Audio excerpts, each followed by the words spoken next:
খুব স্বাভাবিকভাবে যেটা হয় আমেরিকা থেকে যখনই কেউ বাংলাদেশে এসছে এটা নিয়ে আমাদের রাজনীতিতে আলাপ হয়। যদিও এবার ডোনাল্ড লু আসার পর ইলেকশনের আগে উনি যখন আসতেন সেই রকম অতটা আলোচনা হচ্ছিল না, এবং এটা ট্রু। উনি যখন এসেছিলেন উনি যা যা বলেছেন অফিসিয়াল স্টেটমেন্টে, যদিও ডেমোক্রেসি হিউম্যান রাইটসের কথা ছিল ওদের যে এম্বাসি স্টেটমেন্ট, কিন্তু এটা ছাড়া আমরা তার মধ্যে এক ধরনের টোন দেখেছি যে তারা সরকারের সাথে আরও বেশি এনগেজ করতে চায়। একটা পরাশক্তির পক্ষে এটাই হবার কথা। যখন শেষ পর্যন্ত তারা দেখলো যে এই সরকার নির্বাচন করেছে, ক্ষমতায় আছে, তাদের এই এনগেজমেন্ট ইজ ভেরি ন্যাচারাল। আমি একটা তথ্য দিই এখানে, সেটা হচ্ছে ক্যাম্বোডিয়াতে ইলেকশনের পর যখন তারা ম্যাসিভ স্যাংশন দিল, তারপরও ওদের ওখানকার যিনি assistant secretary of Pacific Asia Pacific, যে প্যাসিফিক রিজিয়নের, উনি কিন্তু এই ফেব্রুয়ারি মাসেও সফর করেছেন। সো এই এনগেজমেন্টগুলো চলে, তাদের স্ট্র্যাটেজিক ইন্টারেস্ট আছে, তাদের ইন্দো প্যাসিফিক আছে, তাদের ব্যবসা আছে, তারা বোয়িং বেচতে চায়, তারা গ্যাস এক্সপ্লোর করতে চায়। সো এগুলো ঠিক আছে, কিন্তু যে জিনিসটা মনে হচ্ছিল অ্যাপারেন্টলি যে সরকারের সাথে সব কিছু খুব চমৎকার হয়ে গেছে, আমরা এই জনাব আজিজের ওপরে যে স্যাংশন আসলো তাতে এই জিনিসটাতে আমরা ক্লিয়ার হলাম আমেরিকা আসলে পুরোপুরি ছেড়ে এই ব্যাপারটা দিচ্ছে না। কারণটা হলো এই, আমরা রিসেন্ট টাইমে দেখব আসলে আমেরিকার মূল কৌশলটা কি। এখানে কৌশল হচ্ছে চীনের ফুটপ্রিন্ট যতটা কমানো যায়।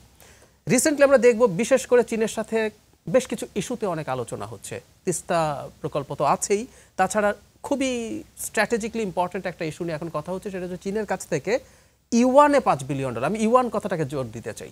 চায়না যদি $5 বিলিয়ন তাকে সরকারকে লোন দিয়ে দেয়, যদি খুব বেশি স্পর্শকাতর প্রকল্প না থাকে, ওইটা নিয়ে আমেরিকা বা ইন্ডিয়ার মাথা ব্যথা থাকার কথা না।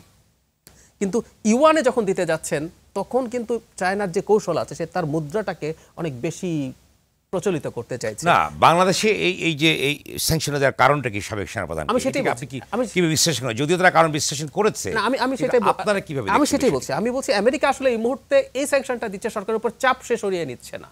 মানে ক্রমাগত সরকারের সাথে আমি ভালো থাকারেও যে ধরনের এক ধরনের কথা বলছি, বার্তা দিচ্ছি, কিন্তু আমি বল প্রয়োগ থেকে আসলে সরে আসবো না। আর আমি একটা জিনিস যোগ করতে চাই, এই প্রথম স্যাংশনে করাপশনের জন্য স্যাংশন দেওয়া হলো। এর আগে আমাদের র্যাবের কর্মকর্তাদের বিরুদ্ধে যখন দেওয়া হয়েছিল ম্যাগনিটস্কি অ্যাক্টে, সেটা ছিল মানবাধিকার লঙ্ঘনের জন্য।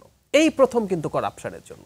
এবং এই করাপশন মানে হচ্ছে এটার মধ্যে প্রত্যেকে ইনক্লুডেড হতে পারেন, ভবিষ্যতে রাজনীতিবিদ হতে পারেন, ব্যবসায়ী হতে পারেন, এমনকি আমলা যারা সরাসরি মানবাধিকার লঙ্ঘনের সাথে যুক্ত থাকেন না।